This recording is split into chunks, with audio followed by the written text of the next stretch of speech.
নমস্কার বন্ধুরা, আমি অপর্ণা। আমার পরিবারে আপনাদের সবাইকে স্বাগত জানিয়ে আজকের ভিডিওটা এখান থেকেই শুরু করছি। আজকে হচ্ছে সোমবার আর এখন ঘড়ির কাঁটায় ওই 9:30টার মতো বাজে। তো আমি ঘরের সমস্ত কাজবাজ সকাল সকাল উঠে কমপ্লিট করে নিয়েছি। নিয়ে এখন হাজব্যান্ডের সাথে আমরা তিনজনেই যাচ্ছি হাজব্যান্ডের দোকানে। আজকে হচ্ছে প্রথম দোকান খুলবে হাজব্যান্ড। তো পুজো অনেক দিন আগেই দেওয়া হয়েছে, কারণ ভাদ্র মাস পড়ে গেছে বলে। তো সেই কারণে শ্রাবণ মাসের লাস্টের দিকেই পুজোটা দেওয়া হয়েছে, যেহেতু ভাদ্র মাস পড়ে যাচ্ছে। আর দোকানটা তাড়াহুড়োর মধ্যেই নেওয়া হয়েছে, জানেন তো।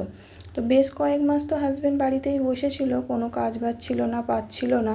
তো দাদার কাছে যাচ্ছিল কয়েকদিন আগে থেকে।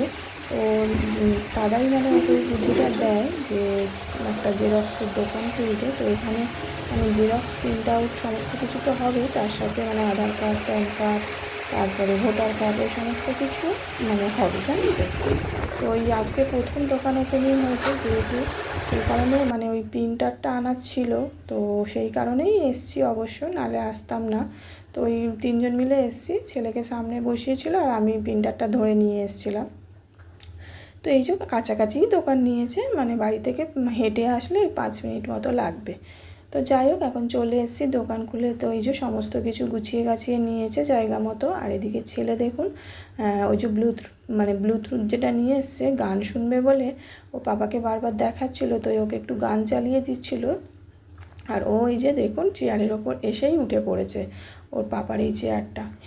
তো তেমন কিছু তো করা হয়নি, দোকানটা জাস্ট নিয়েছি, রং টংও করা হয়নি, কারণ তেমন হাতে পয়সা কড়িও ছিল না। দাদা ওকে সব দিক থেকেই হেল্প করেছে, টাকা পয়সার দিক থেকে বলুন, যে কোনো সমস্যায় দাদাকে ফোন করলে সেই সমস্ত সমস্যার সলভও করে দিয়েছে। তো যাই হোক, ওদিকে দোকানে ও বসে আছে, আমরা তো চলে এসেছি। আর এসে এদিকে দেখি মা পুজো দিয়ে দিয়েছে, পুজোটা মাই দেয়।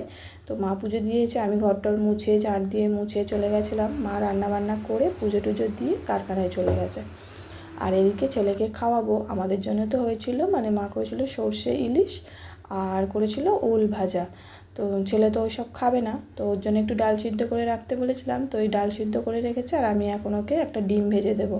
ডিমটা ওকে সিদ্ধ করেই খাওয়াই প্রায় সময়, কিন্তু সব রকম খাওয়া তো অভ্যাস করা দরকার। তো ওই জন্য আজকে ওকে ডিমটা আমি ভেজে দেবো। তো এই যে কড়াই তেল গরম করে একটা ডিম ভেঙে নিয়েছি। ডিমটা ওকে ভেজে দেবো, খুব একটা করবো না, একটু হালকা করেই ভাজবো, কারণ বেশি ভাজা হয়ে গেলে না তাহলে ডিমটা শক্ত হয়ে যায়। তো সেই কারণে অল্প করে ভাজবো। এবার ওকে খাইয়ে টাইয়ে দিয়ে তারপরে আমরা খাবো, কারণ ওকে খাওয়াতেই তো অনেকটা সময় চলে যাবে।